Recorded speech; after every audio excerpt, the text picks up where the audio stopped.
Entonces voy a quitar la lista de espera. Al rato. Y listo. Voy a apagar mi cámara.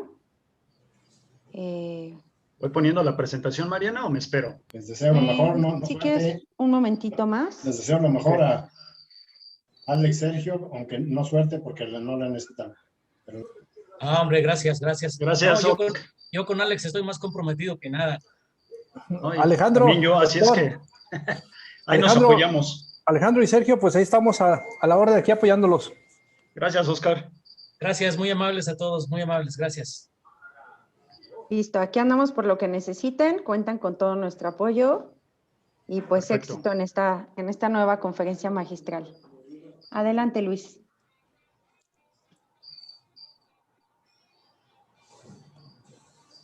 Buenas noches.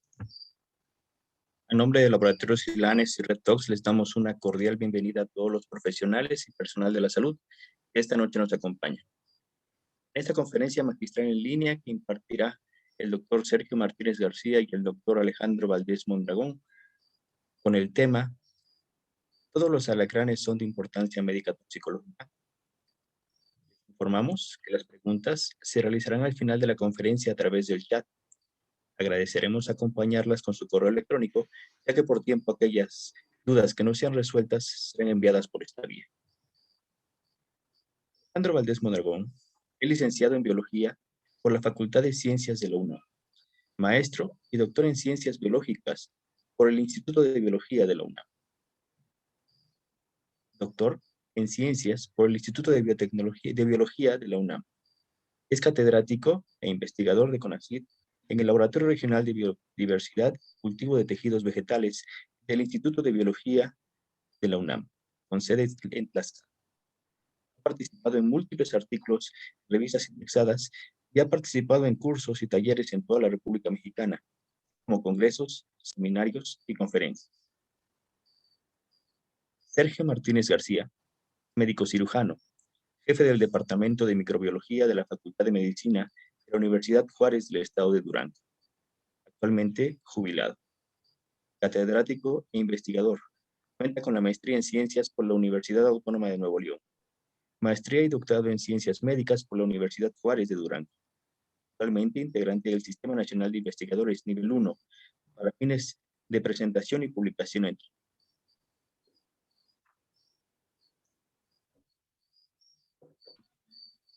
Les damos la más cordial bienvenida. Alejandro, adelante, por favor. Muchas gracias. Voy a proyectar la presentación. Ok. Me dicen, por favor, si ya se ve. Adelante, Ale. Ya se ve, ¿verdad? Sí. Ya la están viendo, ¿verdad? Sí, ya se ve. Perfecto, entonces voy a comenzar. Bueno, pues buenas noches a todos y bienvenidos a esta conferencia. Para mí es un privilegio y un honor compartir este espacio con el doctor Sergio Martínez. El día de hoy les vamos a hablar de un grupo sumamente interesante y especial, un grupo de animales que por un lado pues a muchos nos causa fascinación, pero a la gente también le llega a causar miedo, ¿no? Que es el grupo de los alacranes. La plática está dividida en dos partes. La primera parte de la conferencia yo les voy a hablar de cuestiones de biología, de cuestiones de diversidad, de cuestiones ecológicas relacionadas con los alacranes o escorpiones de importancia médica de México. Y en la segunda parte de la conferencia, el doctor Sergio Martínez nos hablará de todas las cuestiones médicas, ¿no? Toxicológicas, los cuadros clínicos relacionados con la intoxicación de alacranes de importancia médica en México. Entonces, sin más preámbulo, vamos a comenzar. Permítanme tantito, esto está tardando un poco.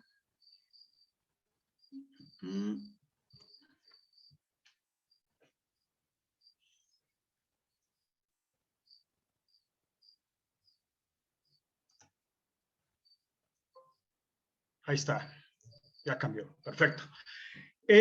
La población en general cuando habla de o escucha de los animales más mortíferos o más mortales a nivel mundial, siempre tiene esta idea, ¿no? De que son los tiburones, son los lobos, los leones en las sabanas africanas, ¿no? Todos estos documentales que nosotros vemos en National Geographic, en Discovery Channel, pues siempre nos dan esa idea bastante sesgada, ¿no? Sin embargo, los animales más mortales o más mortíferos a nivel mundial, pues son los artrópodos, ¿no? Sobre todo los mosquitos, que son vectores o transmisores importantes de enfermedades, sobre todo en los trópicos y subtrópicos del planeta, ¿no? Seguidos de otros grupos de artrópodos como moscas, como chinches y otros grupos como los arácnidos, como ya vamos a darnos cuenta, ¿no?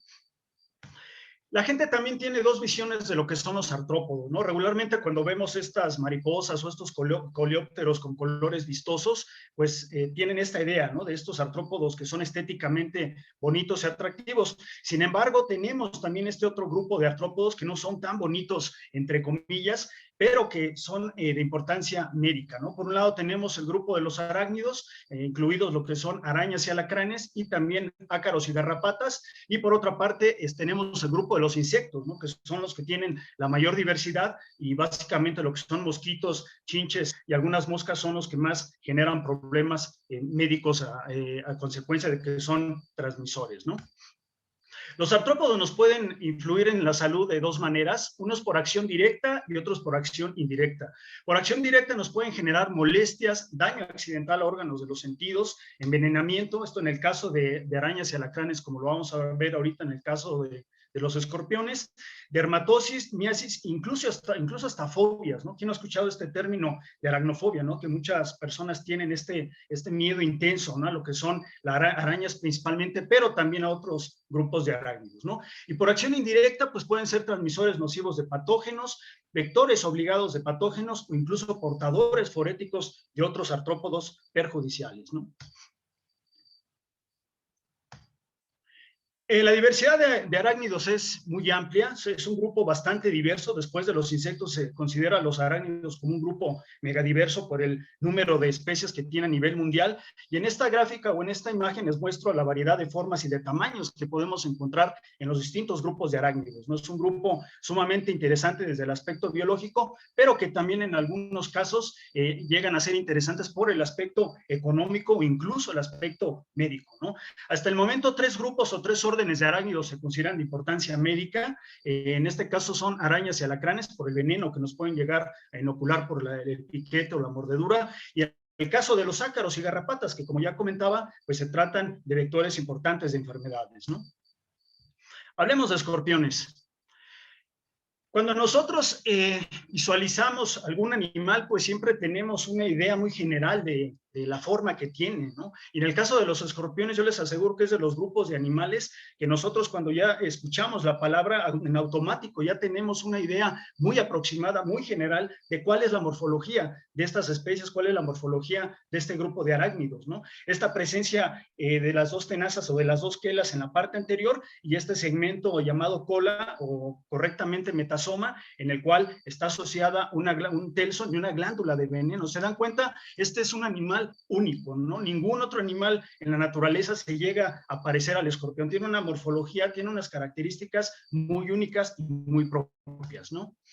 Hablando un poquito del origen de este grupo de arácnidos, el registro fósil de escorpiones aparece alrededor del Silúrico, que estamos hablando de 428 millones de años. Esto es bastante antiguo. Este grupo se considera que evolucionó de ancestros acuáticos primitivos y hoy día tenemos de distintos tamaños. Tenemos especies que llegan a ser de unos cuantos milímetros hasta especies que pueden llegar a medir 18 centímetros, ¿no? El fósil más grande que se tiene registro, que es un fósil en roca, es de 90 centímetros. Entonces, imagínense, en esa época, en esa era paleozoica, en el periodo del Silúrico, pues eran escorpiones de dimensiones extraordinarias, ¿no? Algo importante mencionar es que los escorpiones han cambiado muy poco en lo que es en su cuestión evolutiva. Ustedes se dan cuenta en esta imagen o en esta fotografía, pues el plan corporal o la forma de los escorpiones, pues básicamente la misma, ¿no? De hace 428 millones de años a la época actual, ¿no? Se les puede considerar como fósiles vivientes, aunque no es un término que a mí me guste mucho, pero que ayuda a explicarnos este poco cambio que hay en estos grupos de arácnidos, ¿no?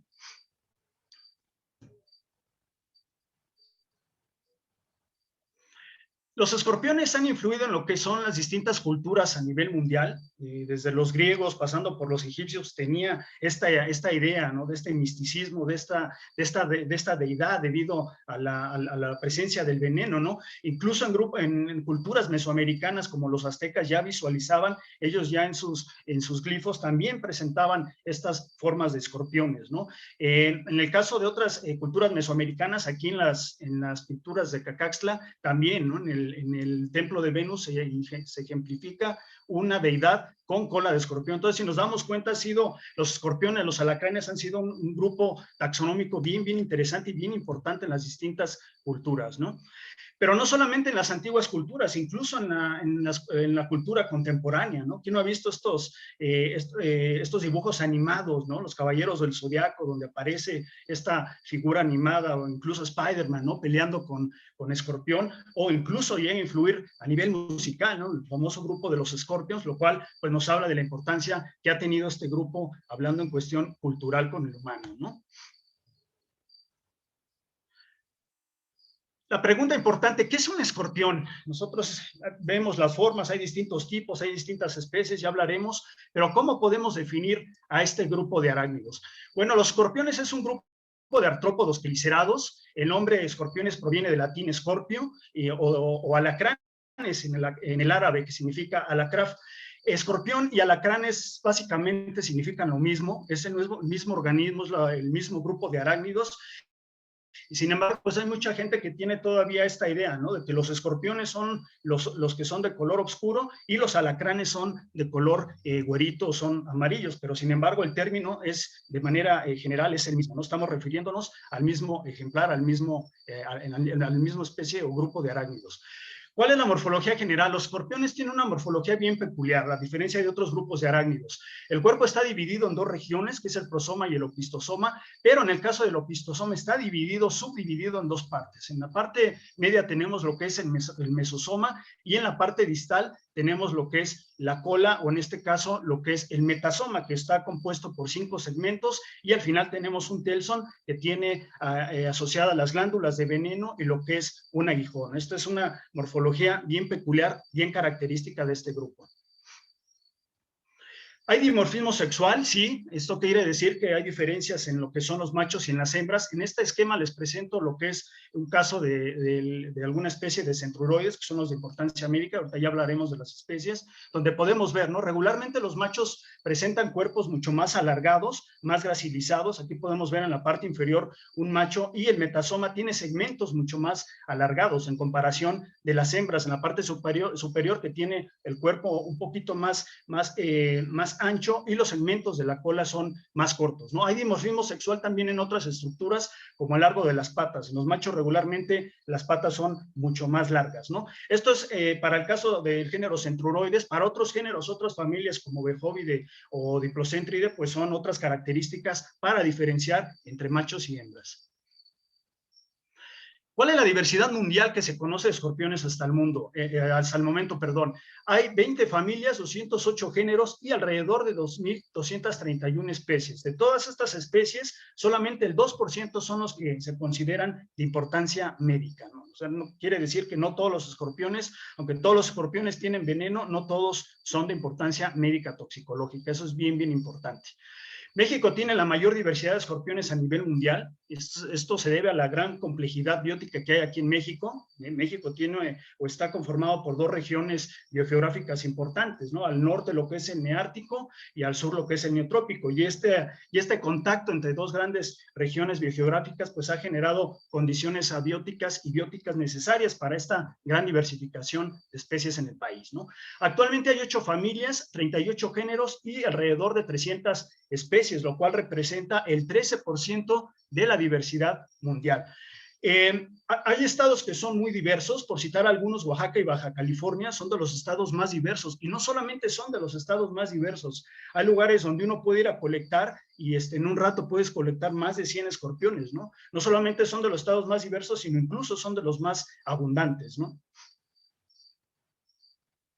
En esta tabla, en azul y en rojo, son las familias, los géneros y especies que hay de escorpiones para México. Lo que está en rojo representa la familia Butide, En la familia Butida están clasificados los escorpiones de importancia médica que pertenecen al género Centruroides. Hay 44 especies del género Centruroides actualmente en México, pero no todas son de importancia médica. Entre el 15 y el 21% de las especies de Centruroides de este grupo de los rayados se consideran de importancia médica.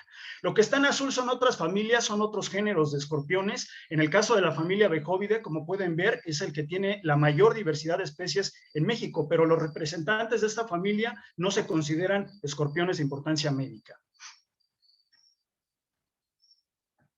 Aquí podemos ver en estas gráficas bien interesantes cuál es la diversidad. Por un lado, en la gráfica A podemos ver el porcentaje de géneros por familia. La familia Bejovidae es el que tiene el mayor número de géneros, y en el lado derecho tenemos también a la familia Bejovidae, que alberga el mayor número de especies que se conocen hasta el momento, ¿no? Posteriormente viene Diplocéntride, que es la familia que tiene el mayor número de especies, y Butide, que es donde están las especies de importancia médica, principalmente del género Centruroides. Hablemos un poquito de la reproducción. Los escorpiones en cuestiones reproductivas son únicos si lo comparamos con el resto de los arácnidos. La reproducción de los escorpiones es por un método indirecto. ¿Qué quiere decir? Que utilizan, como otros grupos de arácnidos como vinagrillos o amblipígidos, la presencia de un espermatóforo. ¿Qué es un espermatóforo? En realidad es una estructura quitinizada, que alberga lo que es el esperma de los machos. Entonces, cuando es época reproductiva, no es raro de repente ver a un macho agarrando de las pinzas a la hembra. Ahí viene la famosa danza precopular, y después el macho jala lo que es a la hembra, lo que es el espermatóforo, y en el opérculo genital es donde se introduce el espermatóforo, y en este caso el esperma del macho, ¿no? Es un método de reproducción indirecta. Y algo bien interesante de los escorpiones, los escorpiones son vivíparos, a diferencia de otros grupos de arácnidos que ponen huevos. ¿Qué quiere decir eso? Que el desarrollo de los embriones se da dentro del útero de la madre, y los ejemplares nacen vivos. Esto es a diferencia del resto de los grupos de arácnidos. Esto es un comportamiento reproductivo único para este grupo de arácnidos. En estas fotos podemos ver lo que pasa cuando nacen las crías. Cuando nacen las crías, trepan a lo que es la parte superior o al dorso de la madre. Hay muchos mitos al respecto. Mucha gente piensa que las crías se alimentan de la madre. Eso es totalmente falso. Lo que hacen es, se suben, hay cuidado parental en este sentido, se suben a la hembra, a la madre, y después de 2 o 3 periodos de exuvia o de muda, cuando crecen, se bajan de la madre. Lo interesante aquí es que si ustedes ven en las fotografías de la parte superior y del lado izquierdo, las crías están acomodadas de una forma irregular, al azar. Pero en la parte inferior derecha tenemos algunos casos, hay especies donde las crías se acomodan arriba de la madre como si fueran tejas, ¿no? Es un comportamiento bien interesante que algunos grupos de escorpiones tienen, ¿no? Algo que es importante mencionar de los escorpiones es que están clasificados en ecomorfotipos. ¿Qué quiere decir? Que dependiendo del hábitat y del microhábitat, nosotros podemos darle una clasificación ecológica, ¿no? Por ejemplo, hay algunas especies de escorpiones que son litófilos. ¿Qué quiere decir? Que son aquellas especies que viven en paredes rocosas. Un ejemplo claro es Synthropis macrura, ahorita se los voy a mostrar, una especie de Baja California. Tenemos aquellos escorpiones que son samófilos. ¿Qué quiere decir? Que son todos aquellos escorpiones o alacranes que viven en zonas arenosas, por ejemplo, en las dunas del desierto, ¿no? Ya les presentaré algunos ejemplos. Los que son pelófilos, ¿qué quiere decir? Que son aquellos escorpiones que viven en galerías que ellos hacen a nivel del suelo, del sustrato. Tenemos otro grupo de escorpiones que son bien interesantes, y en el cual México es un país diverso, que son los escorpiones troglobios. ¿Qué quiere decir? Son aquellos escorpiones que viven en sótanos o cuevas, o que están totalmente adaptados al hábitat cavernícola. ¿Qué quiere decir? Que son escorpiones ciegos, son especies bien interesantes, ¿no? Y difíciles también de encontrar. Tenemos escorpiones que son cortícolas. ¿Qué quiere decir? Que viven en cortezas de troncos, en las cortezas de troncos caídos, en los bosques, en las selvas altas, en las selvas bajas. Hay algunos grupos de alacranes que descortezando esos troncos podemos nosotros encontrarlos, ¿no? Y finalmente tenemos los lapidícolas. ¿Qué quiere decir? Son aquellos que viven bajo piedras, bajo troncos, en refugios eventuales, sobre todo en el día, y que sobre todo son errantes. ¿A cuáles pertenecen este grupo? Pues el género Centruroides. todos los de importancia médica, pues son centruroides, bueno, no todos, algunas especies, y son lapidícolas, ¿no? ¿Qué quiere decir? Que en el día están escondidos y en la noche es cuando están en movimiento y de ahí vienen los accidentes. Aquí tenemos algunos ejemplos de la gran diversidad de escorpiones que tenemos en México. En la parte superior izquierda tenemos Bejoboidus longiunguis, que son samófilos. Esta especie es bien interesante. Hace varios años que estuvimos colectando en las dunas del Vizcaíno. No solamente es una especie bien adaptada a las dunas de arena, sino incluso es muy abundante, ¿no? En una buena noche de colecta colectábamos por persona más de 100 ejemplares de esta especie, ¿no? Entonces son en algunos lugares sumamente abundantes. Del lado derecho tenemos Tropis macrura. Este escorpión, esta especie de Baja California es bien interesante porque vive en lo que son lajas de roca. Entonces, uno lo ve de la parte superior y se parece a cualquier otro escorpión, pero cuando lo vemos de lado, está totalmente aplanado porque está bien adaptado a vivir entre esas lajas y la manera de cazar o de depredar mueve la cola de lado, ¿no? Para poder cazar, para poder inyectar su veneno. En la parte inferior tenemos un ejemplo típico de lo que son los pelófilos, los que hacen galerías. El caso de Hoffmanniadrurus gerchi, que es uno de los escorpiones más grandes que hay en Norteamérica, hace este tipo de galerías. Entonces, en la noche lo que hace el escorpión, en el día está al final de la galería refugiado y en la noche está en la entrada con las quelas o pinzas abiertas esperando alguna presa potencial o en el caso de las hembras, algún macho que llega a cortejarlas, ¿no? Vean aquí esta foto, ¿no? Es un escorpión que habita en las dunas. Es bien interesante porque también estos escorpiones están adaptados a estos tipos de ambientes. Si uno los observa en el microscopio, puede observar una serie de sedas o de modificaciones que tienen las patas para poder caminar y no hundirse en la arena. Entonces son especies que evolutivamente han convergido para poder adaptarse a estos medios arenosos, ¿no?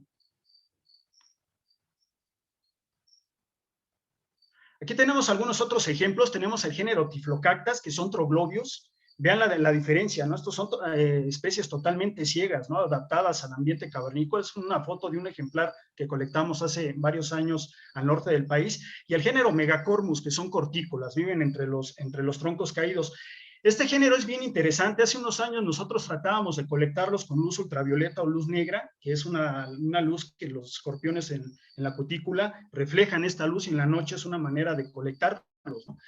Sin embargo, nosotros no pudimos colectarlos en la noche. Nosotros colectábamos en el día volteando troncos, pelando las cortezas y de esa manera los encontrábamos para todos los estudios que nosotros hacemos como biólogos. Entonces nos dimos cuenta en la noche probando con luz ultravioleta que estos escorpiones no brillan. Entonces son de estos casos particulares de que ciertos escorpiones con luz negra o con luz ultravioleta no reflejan esta luz, ¿no? Entonces es un fenómeno interesante de mencionar.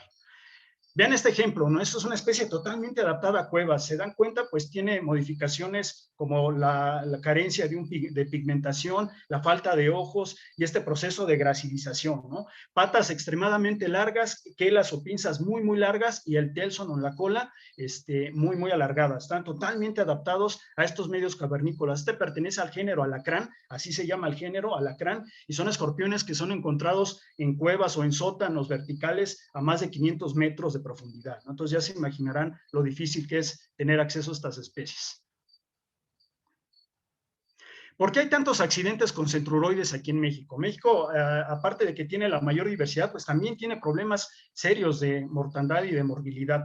Esto se debe a que son de hábitos lapidícolas, son errantes. ¿Qué quiere decir? Como les comentaba, en el día están refugiados debajo de una piedra, debajo de un tronco, entre la ropa, debajo de zapatos, en el interior de las casas. Entonces, en la noche, al momento de salir a depredar, y que son errantes, o al momento de que los machos salen en busca de una hembra, pues ahí vienen muchas veces los accidentes. Recordemos que la mayor parte de los accidentes en escorpiones se dan durante la noche, ¿no? Eso es algo importante de mencionarlo. La taxonomía de escorpiones es muy distinta, no me voy a meter a detalle porque no es una clase de taxonomía, pero los biólogos o los aracnólogos utilizan distintas características para poder clasificar esta gran diversidad que hay aquí en México, ¿no? La forma de las quelas, las quillas que tienen en las pinzas, la forma del telson o del metasoma, la forma del aguijón, el número y la posición de las tricobotas, que son unas sedas modificadas que tienen en la cutícula para poder percibir movimiento, la forma del espermatóforo, eso también es bien importante para la descripción de algunas especies, ¿no? Otras características, los dientecillos que tienen muchas veces en los dedos de las pinzas, son caracteres importantes que nosotros los taxónomos utilizamos para clasificarlos, ¿no? Pero obviamente esto no se ve a ojo, esto necesitamos un entrenamiento, necesitamos verlo a nivel de microscopio. También otra característica importante es la presencia del esternón, ¿no? Por ejemplo, en centruroides siempre va a ser de forma triangular, mientras que en otros grupos como Bejovis o como Diplocentus va a ser pentagonal o trapezoidal. O sea, si se dan cuenta, hay una gran gama de caracteres que pueden ayudarnos a identificarlos, ¿no? Algunas otras características, los tubérculos subaculiares, que no solamente son de centruroides, también otros grupos de escorpiones llegan a presentar y que también nos pueden dar mucha información a nivel de especie, ¿no? Nosotros no necesitamos ser unos expertos taxónomos para poder diferenciar entre una especie que es de importancia médica y una que no lo es, ¿no? Y de ahí viene la pregunta inicial de esta conferencia. ¿Todos los escorpiones son de importancia médica toxicológica en México? Pues la respuesta es no. Hay siempre esta idea o este mito de que todos los güeritos son los malos y que los oscuros son totalmente inofensivos. Y en realidad, pues eso es un mito, ¿no? Aquí en estas fotos les presento dos casos de dos géneros diferentes, que por un lado, del lado izquierdo tenemos Bejovis y del lado derecho tenemos al género Centruroides. Hay varias características que ustedes pueden reconocer en estos grupos y que no necesitamos un entrenamiento taxonómico, ¿no?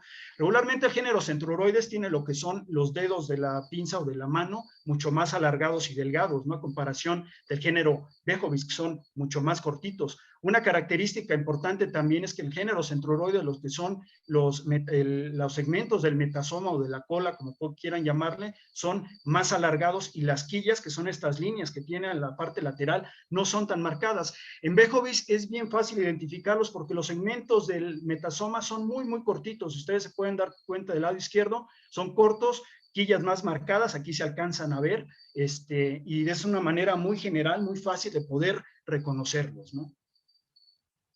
Hay otras características, ¿no? Esto obviamente se ve a nivel de microscopio, el número de filas en los dedos, en otros géneros es diferente, en Centruroides es de forma perpendicular, en otros géneros es de forma longitudinal a la posición del dedo, la forma del esternón en Centruroides siempre va a ser triangular, ¿no? Pero obviamente esto ya lo vemos a nivel microscópico.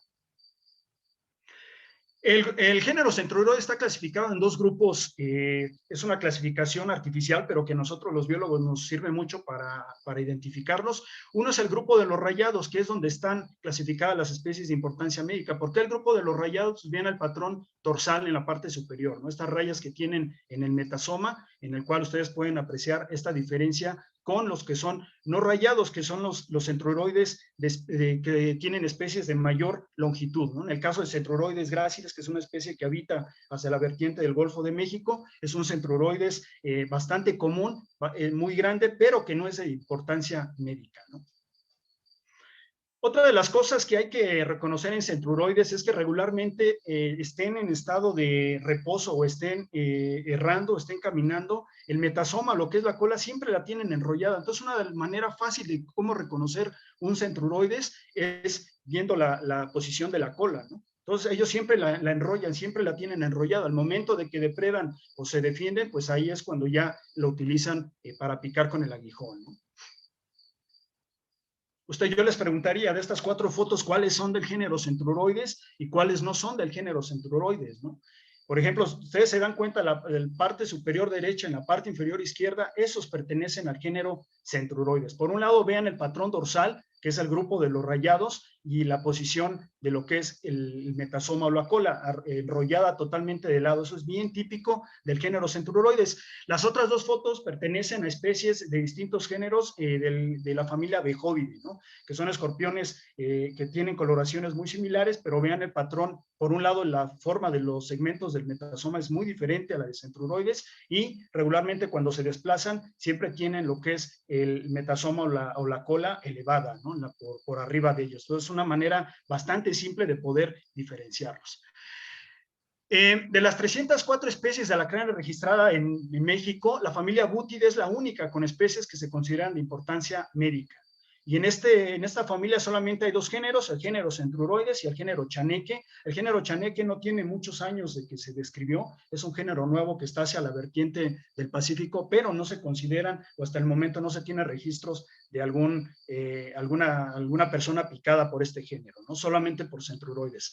Actualmente, a nivel mundial, son alrededor de 25 o 30 especies que son conocidas por tener un veneno con la capacidad de matar a un ser humano. Y en México actualmente se reconocen entre 19 y 21 especies que son de importancia médica, todas del género Centruroides. Acuérdense, el género Centruroides en México tiene 44 o 45 especies, pero solamente entre 19 y 21 se consideran de importancia médica.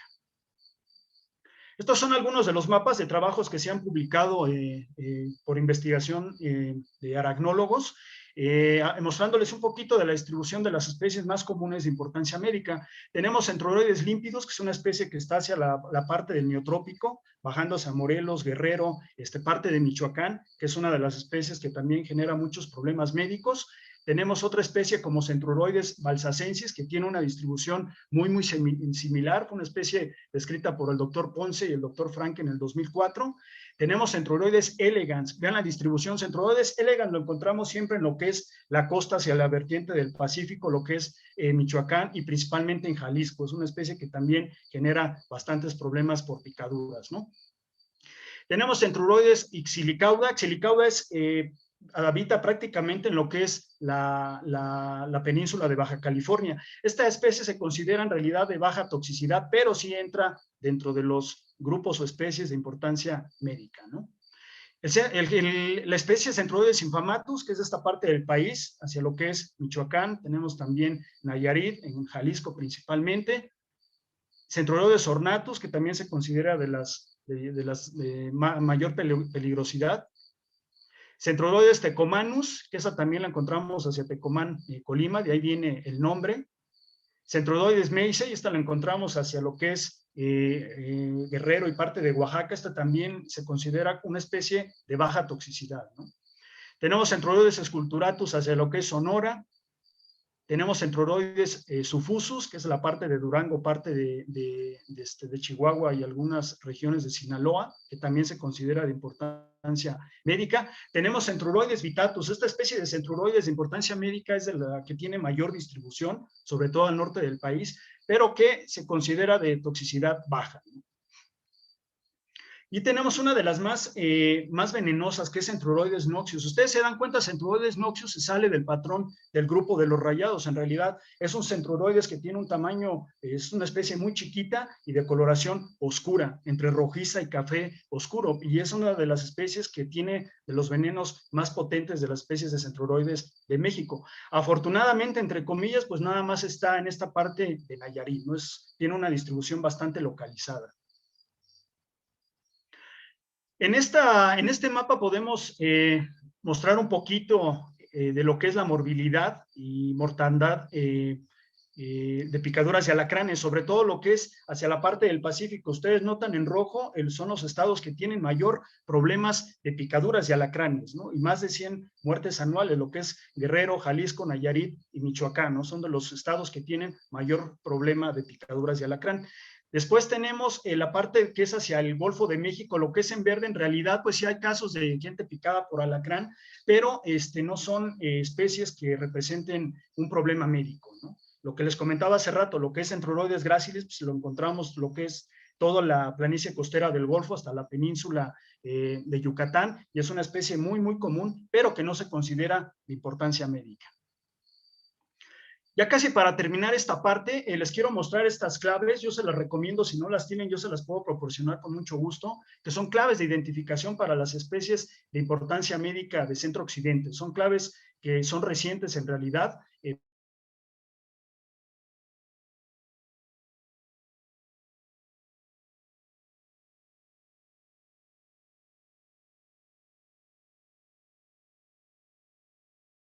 Por el doctor Saavedra y el doctor Franke, son un doctor Franke, ¿no? Son claves muy útiles, son claves que están en español y que no solamente nos ayudan a nosotros como biólogos para poder identificarlos. Creo que me fui, ¿verdad? Bueno. ¿Sigo ahí todavía? Bueno. Sí, aquí estás, Ale. Se cortó un Perfecto, momento, creo que me fui, pero pero ya ya está regresé. todo en orden. Perfecto. Entonces son claves muy útiles, no solamente nosotros como biólogos, sino también al sector médico les ayuda mucho para poder identificar qué especies pueden encontrar en sus regiones, en sus localidades, en sus estados, ¿no?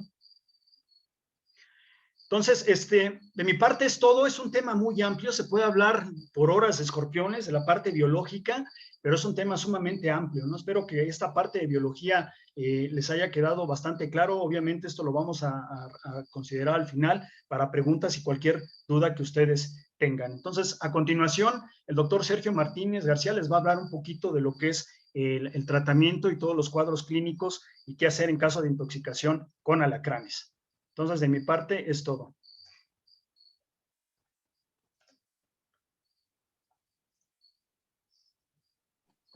Un momento, por favor. Gracias, Ale. Gracias.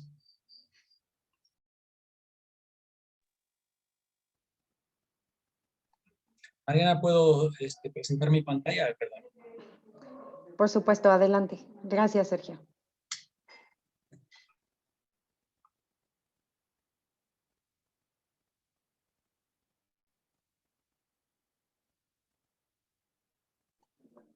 Listo, ya se ve.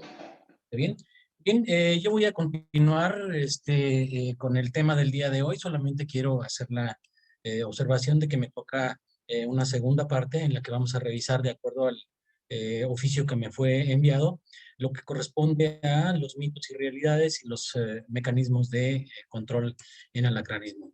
Desde luego que, antes que nada, quiero comentar que no hay ningún interés con ninguna compañía o empresa alguna y solamente vamos a presentar algunas de nuestras experiencias.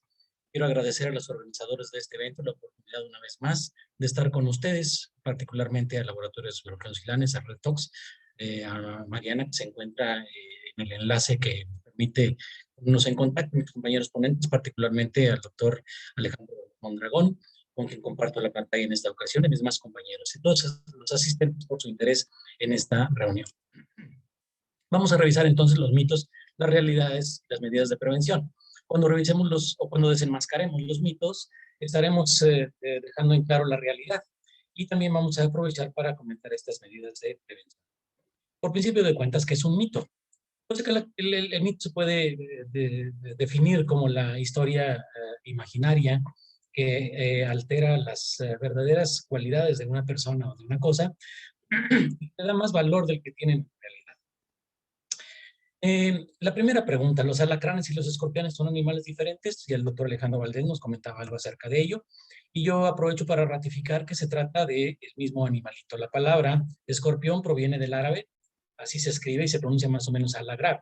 Los árabes nos heredan la terminología y a ellos les llega desde el año 711, cuando los musulmanes invadieron España. Por lo tanto, entonces, al parecer que en España y en América, aquí en México es el único lugar en donde nosotros nos referimos a este animalito como alacrán. Los latinos, o el latín también hizo su contribución, utiliza dos términos, scorpio y onis, que quiere decir eso, escorpión. Los griegos también hicieron su aportación, utilizan solamente un término, que es scorpi, y le agregan el sufijo de sustantivación, que es on, se pronuncia om, entonces escorpión. Nuestros antiguos antepasados le denominaban colotl, coludo. Esta diapositiva se enmarca con, a su derecha ven una fotografía extraída de un pasaje del Códice Laúd, en donde la diosa Xochiquetzal, a su izquierda, va a sacrificar a uno de sus enemigos a través de la picadura de un temible color. Los alacranes son insectos, también el doctor ya nos adelantaba algo al respecto, yo aprovecho solamente para abundar un poquito más en esto. En realidad los alacranes pertenecen a la clase arácnea, junto con las arañas, con los ácaros, comparten este grupo. Los alacranes tienen morfológicamente el cuerpo dividido en cefalotórax y en abdomen. El abdomen, a su vez, completamente entre los alacranes, está dividido en dos segmentos. Es el mesosoma y el metasoma. La reunión del meso y el metasoma conforman el opistosoma. Contrario a lo que ocurre con los insectos, el cuerpo lo tienen dividido en tres segmentos, como son la cabeza, el tórax y el abdomen. Los insectos tienen antenas, los arácnidos no las tienen. Los arácnidos tienen 4 patas, los insectos solamente tienen 4 pares de patas, los insectos tienen 3 pares de patas. Los insectos tienen alas, mientras que los arácnidos no las tienen. Los arácnidos tienen un metabolismo, una metamorfosis que en realidad no existe, puesto que, como ya nos lo comentó el doctor Alejandro Valdés, las crías son exactamente iguales desde que nacen a los adultos. En cambio, en los insectos, los machos o los adultos ponen huevecillos, esos huevecillos se convierten en larvas de primera, luego de segunda y luego de tercera generación, finalmente en pupas, lo que da lugar final a el adulto, como lo estamos viendo aquí en la mano, en la parte derecha. Los insectos no producen veneno o escasamente o raramente algunos los producen. En cambio, los alacranes o los arácnidos también son capaces de producir prácticamente todos este veneno. Los arácnidos son carnívoros, mientras que los insectos son omnívoros, son carroñeros y se podría decir que eventualmente herbívoros. He aquí la diferencia entonces fundamental entre un insecto y un arácnido. Los pulis, que son las crías del alacrán, ¿se comen a la hembra? Definitivamente que no. Ya el doctor Alejandro nos comentaba de que inmediatamente de que se da a luz los pulis o crías de los alacranes, en automático se colocan en la parte dorsal con la finalidad de alimentarse de una sustancia grasa que se libera en la parte dorsal de la cutícula de la hembra. El hecho de que la gente que no tiene la necesidad o la obligación de estudiar la biología, quizá como nosotros, vea que los alacranes se encuentran por ahí todos acumulados, les haga pensar en la posibilidad de que los pulis estén comiendo a la mamá, pero no es correcto. En esta diapositiva nosotros vemos en un aumento considerable cómo los pulis no tienen las partes bucales bien desarrolladas. Eso quiere decir que los quelíceros, que son esas pinzas que se encuentran en la parte anterior y a los lados de la línea media, no están perfectamente bien desarrollados, por lo tanto, entonces no podrían triturar a la hembra. Y vemos nosotros comparativamente con las partes anteriores, la parte posterior, en donde el telzón tampoco está desarrollado y obviamente que las glándulas colectoras de veneno todavía no tienen un contenido suficiente para poder terminar con la hembra, como suele pensarse en algunas ocasiones. Y esta idea prevalece incluso en áreas endémicas, como por ejemplo aquí en Durango. Estoy seguro que en las áreas en donde ustedes viven, que también pueden ser endémicas, tienen todavía esta percepción. Entonces es importante poner en clara esta situación. Para algunos de los oyentes y de mis compañeros, seguramente que estos son datos que pueden ser repetitivos, pero recordemos también que hay algunos compañeros que entran a las compañías o a los laboratorios en donde están incorporándose al estudio del alacranismo, por lo tanto, entonces, la información puede ser novedosa o probablemente ya la habían tenido. Así que entonces, si los pulis no tienen partes bucales desarrolladas, no tienen con qué intoxicar a la hembra, definitivamente nunca podrían acabar con la hembra, que es un verdadero acorazado, como nos lo muestra en forma pues muy demostrativa esta diapositiva. Al contrario, si los alacranes no se emancipan, es decir, tarde o temprano, mínimo 2 semanas que se encuentran en el dorso de la hembra, no se bajan del dorso para llevar a cabo ya su vida de relación independiente, la hembra puede ser la que se coma a los pulis, sobre todo si en el entorno existe pocas fuentes nutrientes. Otra pregunta, ¿los alacranes tienden a atacar sin razón alguna? Definitivamente que no. Los alacranes son de temperamento dócil, se podría decir. Esa reputación demoníaca que incluso le dieron los aztecas y los mayas, creo que es inmerecida. En realidad se trata de criaturas increíbles que tienen habilidades asombrosas y que forman parte de la red trófica. Neutralizan poblaciones de grillos, de moscas, de cucarachas, de hormigas, etc. Así que entonces, como bien nos lo decía el doctor Alejandro Valdés, cuando los alacranes se encuentran por ahí en la pared con la colita por ahí enrollada, quizá se dieron cuenta de que los vimos y probablemente quieran pasar desapercibidos. Van caminando, arrastrando la colita, probablemente vayan de regreso a su madriguera o probablemente anden buscando a la pareja o quizá alguna fuente nutriente. Pero cuidado, abajo a la derecha nosotros vemos esta posición, es el punto o el momento en el que el alacrán puede emprender el ataque, toda vez de que se vea amenazado. Entonces, repito, un alacrán creo que nunca pensaría, ahí está alguien recostado o sentado, ahorita llego y le pongo un picotazo y a ver cómo le va. No, definitivamente, primero se esconden o tienden a pasar desapercibidos antes de atacar. Y solamente lo harían, ratifico, cuando se sienten amenazados. Las cucarachas vuelven locos a los alacranes y terminan suicidándose. Esa es otra teoría que prevalece en forma muy generalizada entre la población.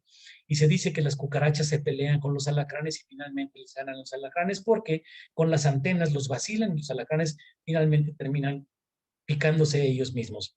En esta imagen es una fotografía tomada con una cámara de alta velocidad. Se encuadra un alacrán que está tirando un lancetazo. Vean ustedes, el punto 1 al punto 2, se ve el primer trayectoria del certero lancetazo y en rojo podemos ver la fuerza que imprime el alacrán para atinar. Después la colita vuelve a su lugar. Entonces, no, definitivamente que no, los alacranes no atacan sin razón. Cuando los alacranes tienen hambre, son verdaderos campeones y pueden terminar con estos y con otros arácnidos y con otros animales. Vamos a ver en esta diapositiva el momento en que un alacrán está limpiándose los pedipalpos después de comer. Luego encendemos el campo con la finalidad de que la luz ultravioleta nos permita ver algunos detalles que normalmente no se verían. Pero vean ustedes la precisión. El telzón lo utiliza como palillo. Si se fijan ustedes, entonces el alacrán no batallaría definitivamente en pensar de que una cucaracha lo está vacilando. No, el alacrán, si considera que la cucaracha es una fuente nutriente y en ese momento tiende a atacar, no la va a pensar dos veces. Si la cucaracha comete un error, el alacrán no lo va a cometer. Lo va a eliminar con toda la facilidad. Y aquí podemos ver a los alacranes que luego invitan a sus congéneres para terminar con este fastuoso elemento que fue una cucaracha. Luego de la picadura, el veneno se disemina especialmente por la vía hemática. Creo que no. Esta diapositiva es importante para entender cómo se absorben las toxinas de los animales ponzoñosos luego de que una mordida o una picada ha hecho un depósito de veneno. La vía más importante de absorción es la vía linfática en general. La vía linfática va a hacer que cualquier movimiento muscular de la región afectada X haga que la toxina se absorba y se disemine con rapidez. Entendiéndolo así, reconoceríamos la razón por la que el miembro afectado tenga que ser inmovilizado para reducir la oportunidad de absorción de la toxina que pueda quedar en el tejido o en el músculo afectado. Ahora, esto no evitaría en un momento dado, si nosotros inmovilizamos un brazo o una pierna, que la toxina depositada en la piel, en el tejido subcutáneo o incluso en la masa muscular, si se inmoviliza una extremidad, la toxina no se absorba. No, claro que se absorbe. La historia natural es de que se absorba tarde o temprano. De hecho, incluso cabe la posibilidad de que se atine en un vaso sanguíneo, llámese una arteria o una vena superficial. En estas condiciones el veneno se distribuye con mucha más rapidez, provocando un efecto deleterio temprano. ¿Los alacranes se ahogan rápidamente al colocarlos en agua? No, definitivamente que no. Los alacranes tienen en su sistema circulatorio, que en realidad no es la circulación sanguínea de los alacranes no incluye a los glóbulos rojos, como sería en el caso nuestro, sino que tienen un líquido que tiene una concentración muy alta en proteínas que hace las veces de sangre. Bien, pues en la sangre tiene una enzima que se llama hemocianina, que disminuye los requerimientos de oxígeno de una manera dramática. Por lo tanto, entonces los alacranes podrían eventualmente persistir sin respirar durante tiempos más o menos prolongados. Y he hecho experimentos, este es uno de ellos, en donde demostró que los alacranes pueden estar hasta media hora sin respirar. Esta información creo que podría ser útil porque en algunas ocasiones la gente encuentra los alacranes, tienen horror de pisarlos o horror de aplastarlos en la pared, y lo que hacen es hablarle a alguien que los atrape y los colocan en un recipiente con agua y los dejan ahí por 5, por 10 minutos y probablemente después de ello los echan a la basura y cuidado.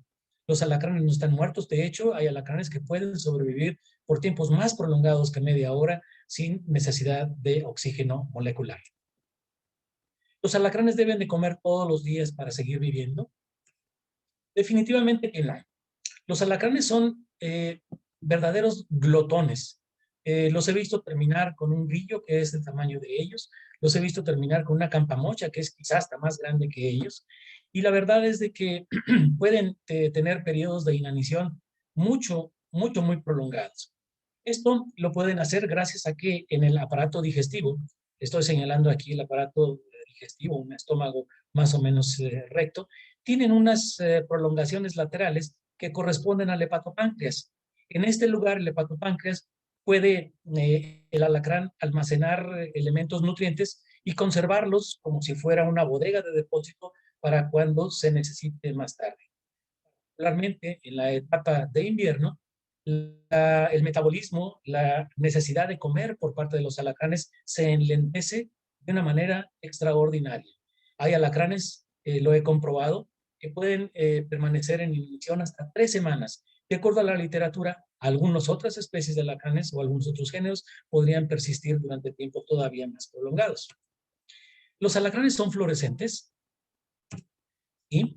Los alacranes son fluorescentes cuando utilizamos una lámpara de luz negra o luz ultravioleta. Los alacranes emiten, al recibir este tipo de radiación, emiten al cambiar la longitud de onda de la radiación de la luz negra, una longitud de onda azul verdosa. Esa longitud de onda, como lo vemos en esta diapositiva, sí es capaz de ser detectada por el ojo humano.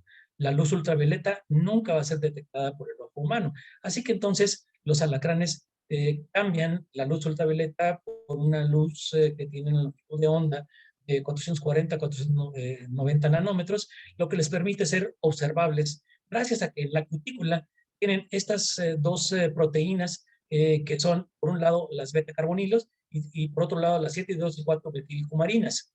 Estas dos proteínas tienen la capacidad de absorber la luz ultravioleta y de reflejarla con esa tonalidad azul verdosa que estábamos comentando, y por esta razón los alacranes pueden ser observados, sobre todo por la noche, con este brillo característico.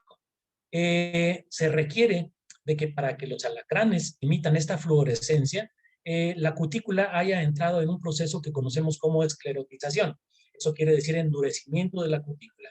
Por eso nosotros vemos que aquí en superficies de flexión, como vemos en el metasoma, hay superficies que son blandas, por lo tanto no incorporan los carbonilo y la metilcumarina y por lo tanto no florecen. Sin embargo, esta de la fluorescencia, pues caray, nos deja un poquitito con ganas de investigar algo más porque de repente encontramos cosas que son inexplicables, como esta mañana que me encuentro con un alacrán que acababa de exuviar y que curiosamente presenta todavía la fluorescencia.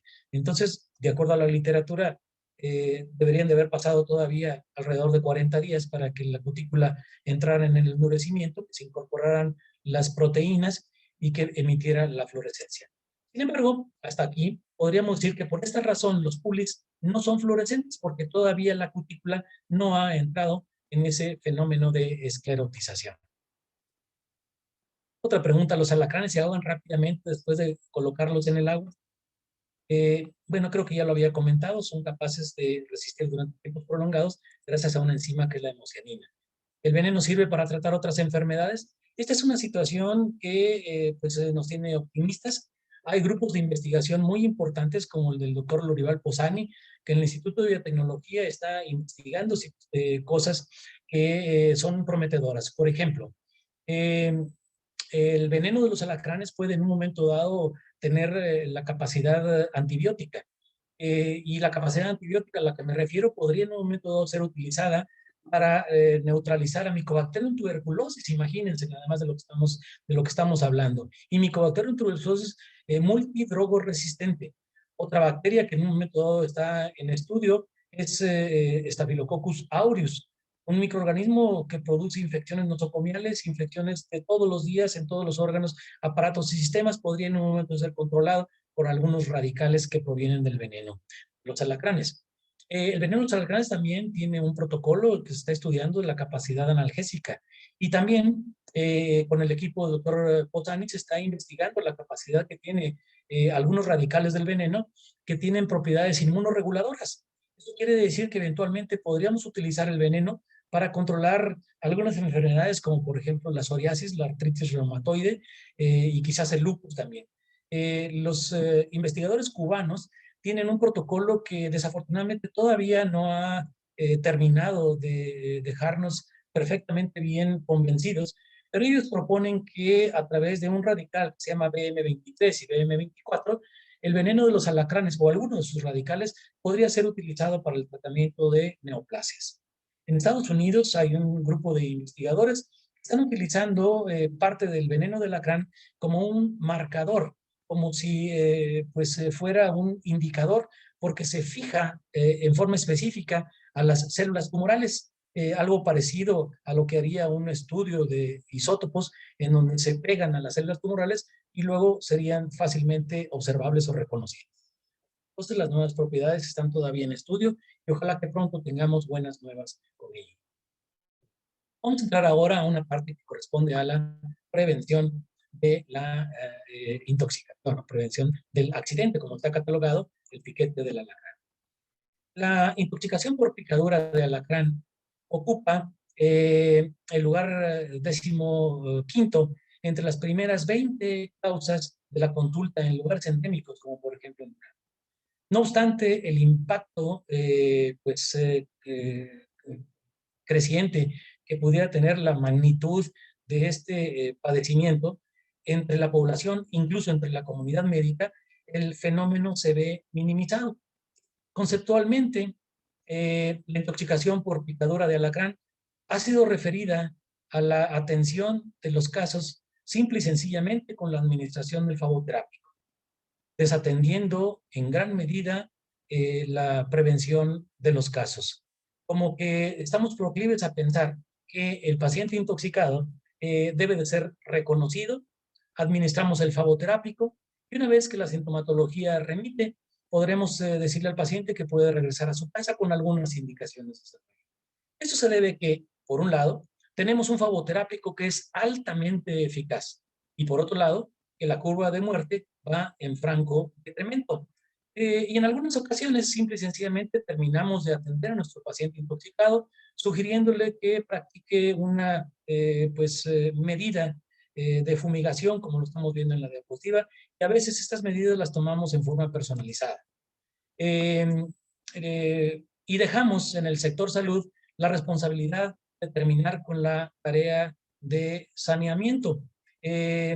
Dejamos esta percepción generalmente con la falsa seguridad de que no es necesario tomar alguna acción de prevención. Simple y sencillamente pensamos que la Secretaría de Salud debe de encargarse de todo y nosotros ya terminamos. Y desde luego que por esta razón somos un tanto desinteresados en la cuestión del alacranismo y el cierre del ciclo de atención y los salubridad, quizá los centros encargados de manejar los recursos económicos, analizan esos recursos precisamente para campañas que son mucho más demandantes. Esto quiere decir entonces que el paciente intoxicado con veneno de alacrán llega al hospital, damos tratamiento, verificamos en dónde vive y tenemos que notificar para que el médico sanitarista vaya al lugar en donde viven estos individuos. El individuo tuvo un accidente en su casa y va a regresar después de que lo dimos de alta del hospital al lugar en donde tuvo el accidente. Por esta razón, entonces, el médico sanitarista tendrá que dictar medidas como, por ejemplo, colocar mosquiteros en las puertas y las ventanas, colocar objetos en la parte baja de las puertas con la finalidad de dificultar la entrada de estos animales y quizá de algunos otros, recomendar que se coloquen otros tipos de techos que se vigilen, como por ejemplo este techo de tejas o casas que tienen techo de paja o techo de leña, no sé, quitar los objetos que se encuentran por ahí a los lados de la vivienda, objetos que podrían servir para que los animales construyan su madriguera o se esconden y que pasen desapercibidos a la observación o al encuentro del humano. Así que entonces deben de tomar medidas intradomiciliares y peridomiciliares. Medidas peridomiciliares también incluyen el resanar los orificios que quedan por ahí en la pared, los huecos que hay entre el techo, la junta del techo y las paredes, y desde luego hacer un aseo generoso, importante alrededor de la vivienda, eliminando criaderos de cucarachas, de grillos, de hormigas, quitando fardos de leña o de material que pudiera ser útil para que los alacranes construyan su madriguera o se escondan con mayor facilidad. Y desde luego, hacer una limpieza escrupulosa. En el ambiente peridomiciliar, debemos de recomendar a la gente que coloque un cielo raso con la finalidad de que los alacranes pues no tengan la facilidad de andar o de esconderse por ahí. Pintar, blanquear las paredes con la finalidad de hacer evidente su presencia. Colocar los muebles, como las camas, pues unos 5 o 10 centímetros fuera, lejos de la pared. Colocar los apoyos, como en este caso de la cama, con superficies como un frasco de vidrio que es resbalosa, los alacranes no podrían subir por ahí, o pequeños recipientes de plástico muy liso en donde los alacranes no podrían trepar. Colocar pabellones sobre la cama con la finalidad de asegurar que quien duerme por ahí pues sea menos proclive de resultar accidentado con un piquete de alacrán. No dejar la ropa en el suelo, y si la dejan en el suelo porque se va a utilizar al siguiente día, revisarla concienzudamente antes de volverla a utilizar. Respecto a la desinfección, tengan mucho cuidado porque existen en el comercio muchos productos que pregonan ser útiles. Dicen, elimina prácticamente todo, disculpen, eliminan prácticamente todo. Aquí hay un producto que todavía no llega a México, pero creo que no tarda mucho, y anuncia que puede controlar la contaminación, la polución con escorpiones. Hay algunos otros productos, como este otro que se vende anunciando que también puede controlar la población de alacranes en el espacio domiciliario. Así que entonces la reunión del médico sanitarista, el aseo del espacio peridomiciliar, el aseo del espacio interdomiciliar, el aseo escrupuloso, junto con el trabajo de una compañía fumigadora, probablemente puedan terminar con el problema del alacranismo y no dejarlo por ahí abierto cuando simple y sencillamente tenemos un paciente en nuestro medio hospitalario.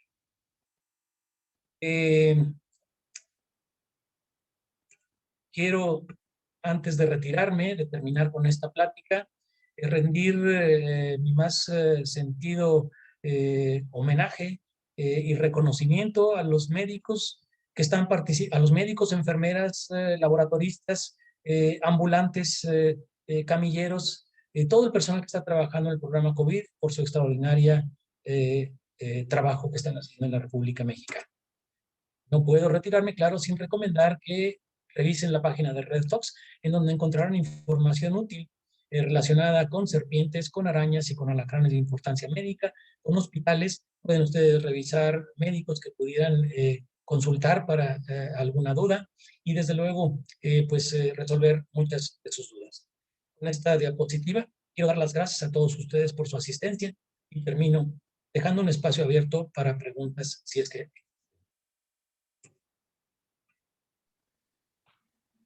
Muchas gracias, Sergio y Alejandro. Vamos a continuar con una sección de preguntas y respuestas. La primera pregunta es, ¿la diferencia de toxicidad de las especies de escorpiones a qué se debe? ¿A su genética, a su dieta o a algo más? ¿Quieres contestar, Alejandro? Adelante, si quieres yo complemento tu respuesta, Sergio. Adelante. Bien, desde luego que existen alacranes que son tóxicos y alacranes que no lo son. La naturaleza de su misma organización biológica les hace portadores de esa capacidad de producir una cantidad suficiente de veneno. Sin embargo, la intoxicación que se presenta en los humanos puede tener que ver con factores inherentes al arácnido y factores inherentes al paciente. Por ejemplo, puede tratarse de un animal tóxico, de reconocida toxicidad, pero resulta que acababa de cazar hace 8 días un grillo y entonces la cantidad de veneno que traía por ahí de reserva en las glándulas contenedoras no es suficiente para intoxicar.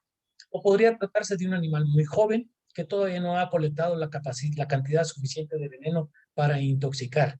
En estas condiciones, entonces, son factores inherentes a un animal que no va a producir el cuadro clínico. Por otro lado, factores inherentes al individuo.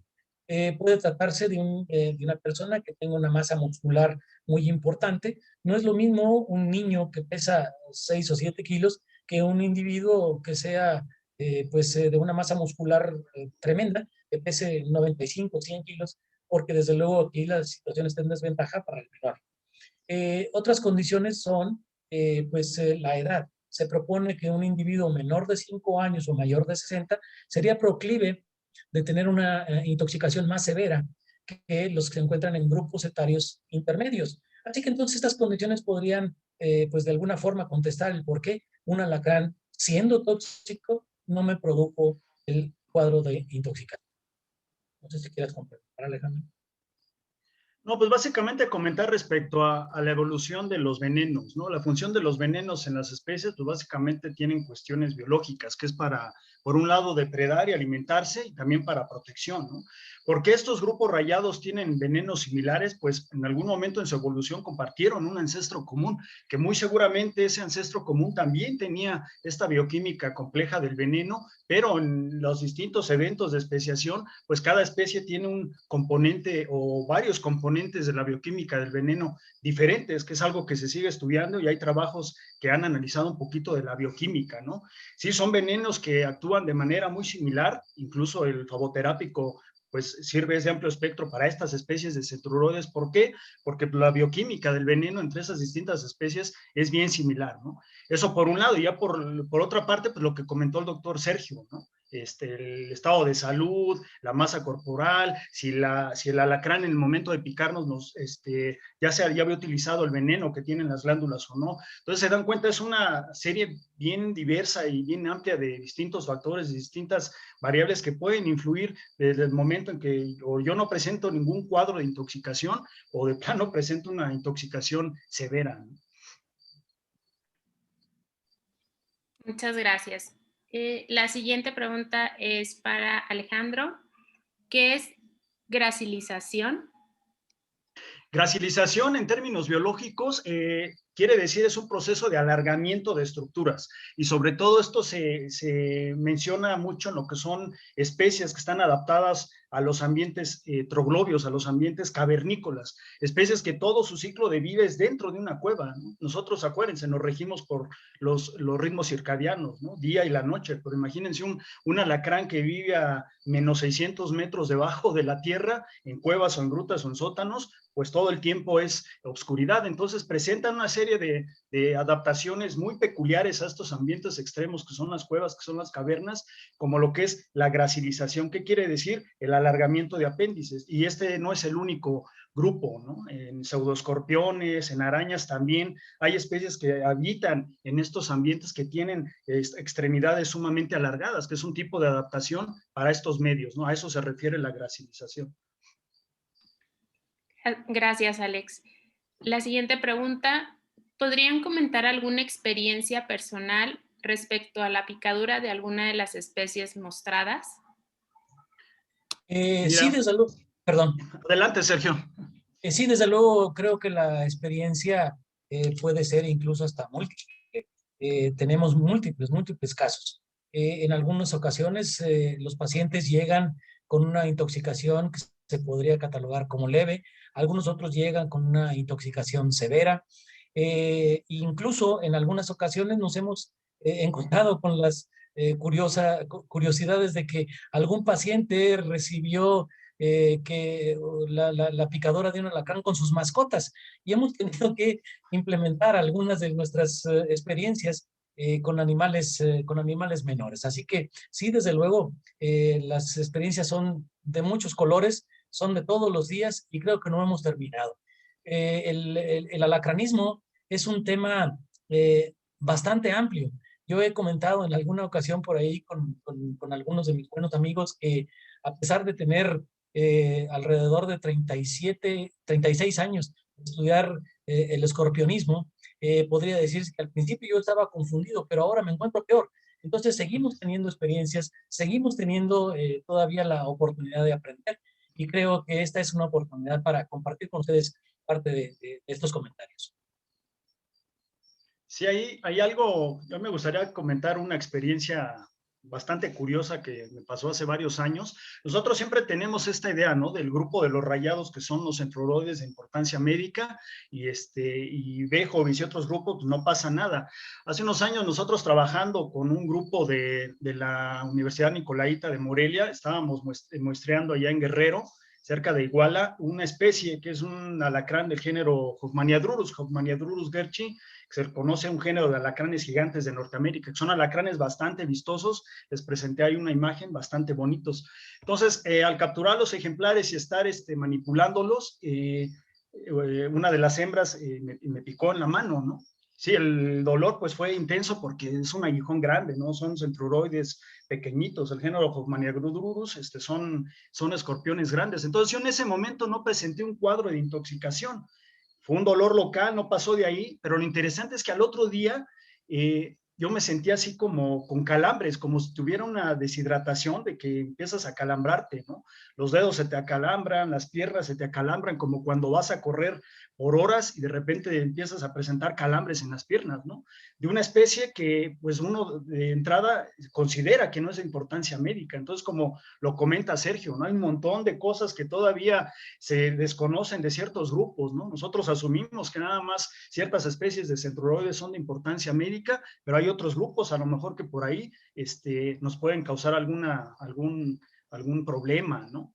¿De qué dependió este grado de intoxicación, entre comillas? Pues a lo mejor puede ser la cantidad del veneno que inoculó cuando me picó en el dedo, ¿no? Son alacranes grandes, entonces la glándula del veneno es más grande, el aguijón es más grande, entonces a lo mejor el volumen del veneno inyectado pues fue distinto y eso fue lo que me generó una intoxicación que se mostró con estos calambres en las manos, en las piernas al otro día, ¿no? Entonces hay un montón de casos diferentes, ¿no?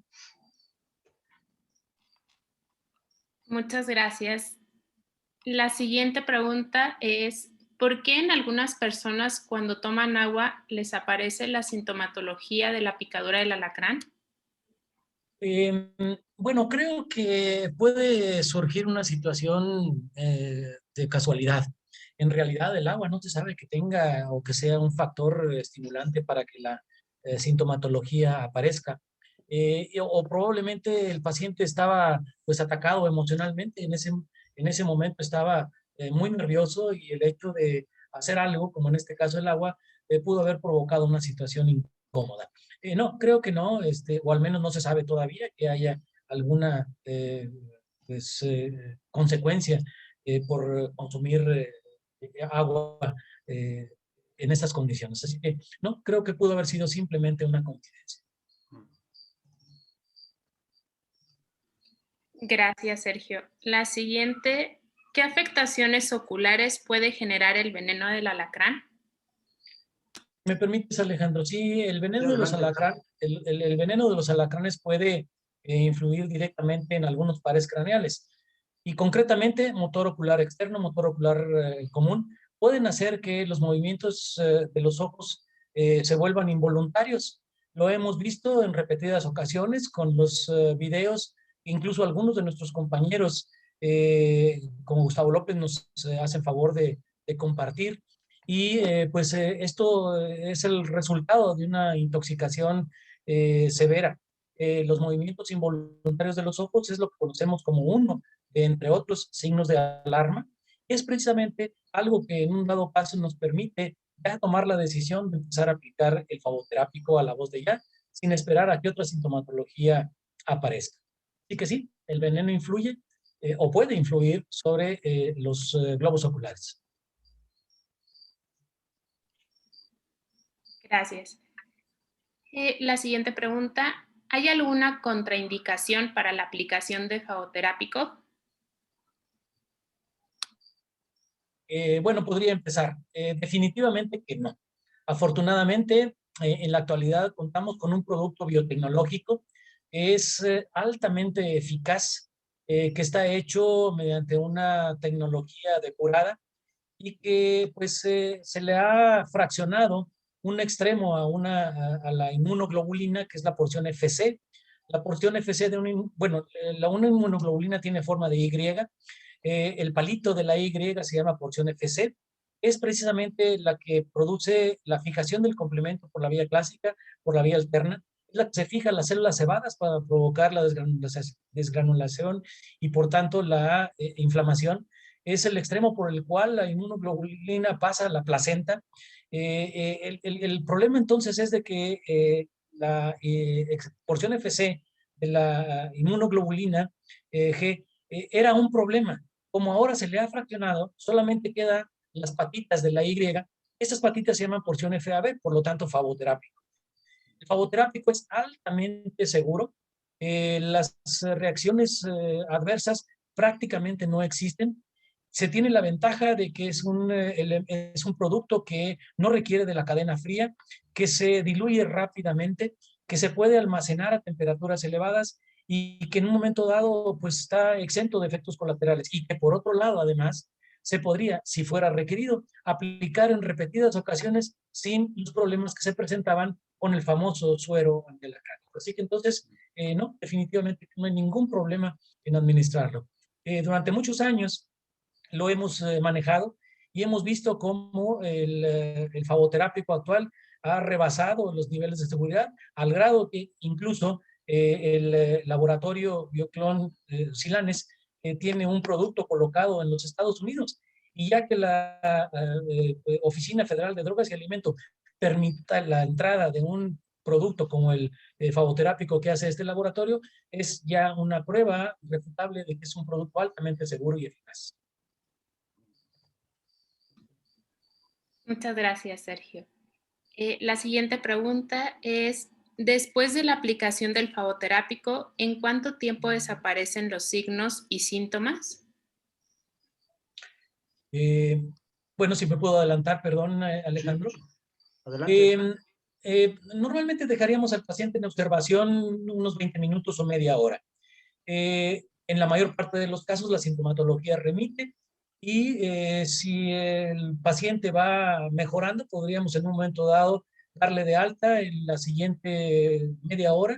Eso quiere decir que de que llegue intoxicado, administramos el favoterápico, lo dejamos en observación 20 minutos, la sintomatología remite, lo podemos dejar en observación media hora o una hora más y lo podemos dar de alta, que regrese a su casa con las indicaciones de que si la sintomatología remitiera, pues que regrese rápidamente a la unidad de atención como la podría ser un hospital, una unidad de atención en emergencias.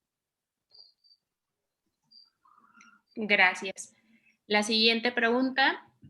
¿Hay reportes de casos de picadura de alacrán en especies menores, perros o gatos? ¿Y qué se puede hacer ante estos casos? Adelante, Alejandro, ¿quieres?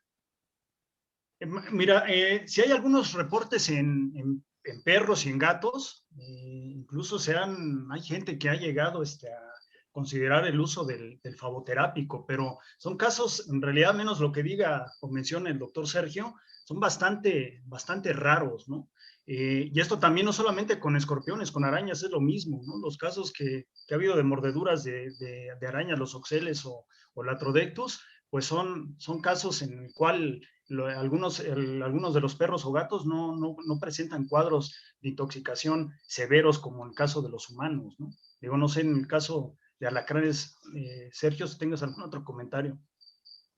Bueno, sí, desde luego, complementando la parte que tú comentas, sí, efectivamente, algunas mascotas, algunos animalitos menores que se encuentran en el ambiente doméstico o que en un momento dado pueden andar en ambientes suburbanos, pueden resultar afectados. Y desde luego, pues, el compromiso para uno como médico en medicina humana, pues es atenderlo. Y la recomendación es pues valorar más o menos el peso que podría tener aquel animalito, compararlo con un niño muy pequeño y pues hacer el favor con la finalidad de salvar. Y creo que lo hemos logrado en más de 3 ocasiones. Gracias. La siguiente pregunta. ¿Alguna teoría sobre el por qué el alacrán seguía brillando bajo la luz negra aún después de su reciente exuvia? Probablemente se refieren al alacrán que estaba comentando ahorita. Resulta que esta mañana me entregaron un alacrán, una persona que me dijo que lo había atrapado, y bueno, pues yo lo guardé temporalmente en mi carro, pero cuando regresé, más o menos a mediodía, a la casa de ustedes, lo primero que hice fue destaparlo. Y lo primero que me encuentro es que tenía una exuvia. Estoy seguro de que el alacrán había exuviado o la noche anterior o durante este rato, porque si hubiera habido una exuvia junto con el alacrán, la persona que me lo regaló me hubiera dicho, y son dos, o parece que son dos. La situación entonces es de que yo no tengo la certeza absoluta de que este alacrán sea el dueño de esa exuvia. Tengo que contactarme con la persona que me lo regaló porque para mí es muy importante preguntarle si efectivamente me regaló una exuvia junto con un alacrán. El alacrán finalmente murió. Y yo creo que el alacrán murió porque el proceso de exuvia o de cambio de cutícula, como las víboras que cambian de piel, requiere y demanda de una carga o de un gasto energético importante. Y si el alacrán estaba desnutrido o estaba deshidratado, cosa que no sería raro con este tiempo que tenemos, probablemente el alacrán habrá muerto al momento de exuviar. Así que por lo pronto, cuando llegué a la casa de ustedes, lo primero que hice fue comprobar que la exuvia estaba fluorescente, y efectivamente lo está. Pero me llevé una gran sorpresa porque resulta que el alacrán, que tenía un día de haber exuviado, también presenta fluorescencia. Las dos imágenes se las envié a mis compañeros a través de una chat que tenemos para hacer comunicaciones, y espero que Alejandro Valdés me ayude a resolver este enigma, pero lo primero que tengo que hacer es contactarme con la persona que me lo regaló para ver si no me dijo que había una exuvia ahí adentro, porque yo no logro entender cómo un alacrán que acaba de exuviar pueda ser fluorescente. De acuerdo a la literatura, la esclerotización de la cutícula tarda en un animal que acaba de exuviar aproximadamente 40 días. Y este alacrán tenía un día y no entiendo entonces por qué en un momento dado puede estar fluorescente. Si en un momento dado la persona que me lo regaló dice que no me regaló dos, o que no me regaló una exuvia y un alacrán, pues entonces aquí nos queda la necesidad de platicar ampliamente, porque eso implicaría que tenemos que corregir la literatura. Esa es una situación que eventualmente se presenta en investigación. Lo que ayer era una máxima, hoy se desbanca. Por lo pronto les puedo decir que efectivamente el alacrán parece ser que tiene una exuvia, el alacrán está en fluorescencia. Gracias, Sergio. La siguiente pregunta. ¿Qué complicaciones se presentarían por aplicación de otros medicamentos, o si algún remedio casero puede funcionar contra los efectos de la picadura? Me gustaría contestar acerca de medicamentos y le dejo a Alejandro, si me permite, lo de los remedios. ¿Me parece, Alejandro? Adelante. Definitivamente, como comentaba, el fagoterápico con que contamos es altamente eficaz. Vamos a suponer que se trata de un paciente hipertenso, de un paciente, pues, no sé, diabético, de un paciente que esté tomando una terapia antineoplásica, en fin, o antibióticos porque tiene una infección urinaria o qué sé yo. No, creo que no habría ninguna interacción medicamentosa contra el fagoterápico de Silanes. Hasta ahora no se han encontrado interacciones o efectos adversos, y se podría decir en términos así muy llanos de que el paciente que esté tomando algún otro tipo de terapia puede ser administrado el fagoterápico sin ningún problema. Adelante, Alejandro. No, nada más hacer énfasis en esto, ¿no? De la aplicación del fagoterápico, ¿no? Mucha gente, pues, tiene estas ideas o estos mitos, ¿no? Chin, me picó un alacrán, en alguna ocasión en campo, nosotros trabajando en Jalisco, llegamos a un lugar donde estaba un sujeto, ¿no? Y de repente se acerca con nosotros a preguntarnos qué hacíamos, ¿no? Y el sujeto traía una botella de tequila y él decía y juraba y perjuraba que con eso le había picado un alacrán en la mañana y con eso le estaba contrarrestando el veneno, ¿no? Y eso es uno de tantos mitos que hay, ¿no? Obviamente, ¿no? Este tipo de remedios caseros pues no ayudan absolutamente nada, ¿no? Algún otro de los mitos raros que nos tocó escuchar fue en el ferry en el 2004 cuando fuimos a colectar hace años a Baja California y uno de los camioneros en el ferry que salió de Mazatlán a La Paz nos comentaba, ¿no? Que allá en su tierra cuando alguien lo picaba un alacrán, lo que ellos hacían era, si te picaba en la mano, hacer un hoyo en el suelo, metían la mano en el suelo y orinaban ahí dentro del hoyo donde estaba la mano, ¿no? Y supuestamente esto les ayudaba a contrarrestar el veneno. Entonces se dan cuenta, hay cantidad de mitos, cantidad de supuestos respecto a este tema, pero la mejor recomendación es ir al médico y aplicar el faboterápico lo antes posible. Acuérdense que en estos casos el tiempo es vida, ¿no? Y sobre todo lo que mencionaba el doctor Sergio hace rato, ¿no? Los casos más vulnerables son en niños pequeños y en personas mayores de 50 años. Entonces, cuando hay este grado de intoxicación, el mejor remedio es aplicar el faboterápico e ir inmediatamente al médico, ¿no? ¿Qué pasa muchas veces en las redes sociales que nos ha tocado a nosotros como biólogos? De repente suben alguna foto de algún piquete de araña, de alacrán, para identificarlo, ¿no? Entonces, en ese momento se pierde tiempo. Si la persona está intoxicada, el niño está intoxicado, sea lo que sea araña o alacrán, pues lo más importante es acudir al médico y aplicar, en este caso, el faboterápico o el tratamiento requerido, ¿no? Muchas gracias.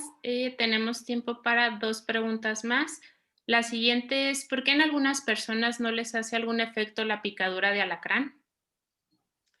Si me permites, Alejandro, Sí. comentamos de que la intoxicación resultante puede en un momento tener que ver con características inherentes al arácnido y por otro lado con características inherentes al paciente. Perdón, comentábamos de que probablemente el alacrán no tenía veneno en las glándulas colectoras y pues se defiende porque se siente amenazado y se lleva a cabo lo que ocurre, lo que conocemos como picadura fría. Eso también ocurre. Así que entonces, como el alacrán no tenía veneno, pues entonces el paciente simple y sencillamente puede sufrir el dolor del ataque y no sucede nada con la intoxicación.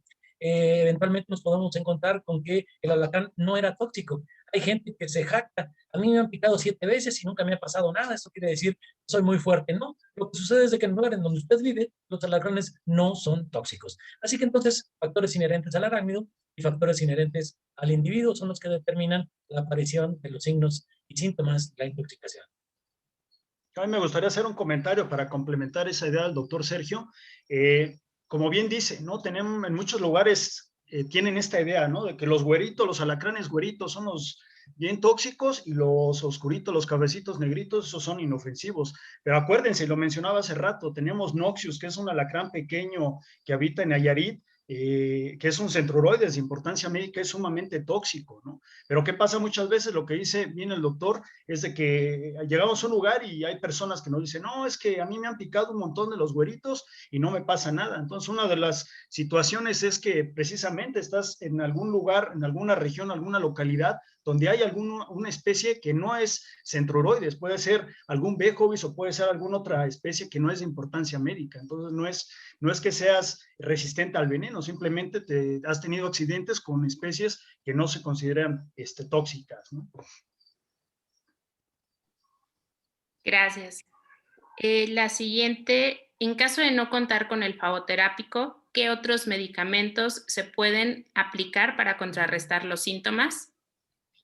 Si me permites, Alejandro, Sí, yo creo que no hay hasta ahora ninguna otra alternativa. El único forma de salvar al paciente intoxicado es la administración del faboterápico.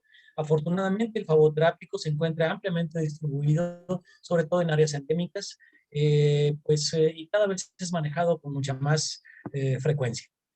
No olviden, el doctor Alejandro Valdés nos lo acaba de decir, los remedios caseros no funcionan. no confiemos en que ellos van a salvar a nuestro paciente. Es mejor ser exagerado en la precaución y acudir ante la sospecha de intoxicación por un alacrán, acudir a un centro de atención médica con la finalidad de aplicar el flavoterápico. La única razón para no aplicar el flavoterápico es no contar con él.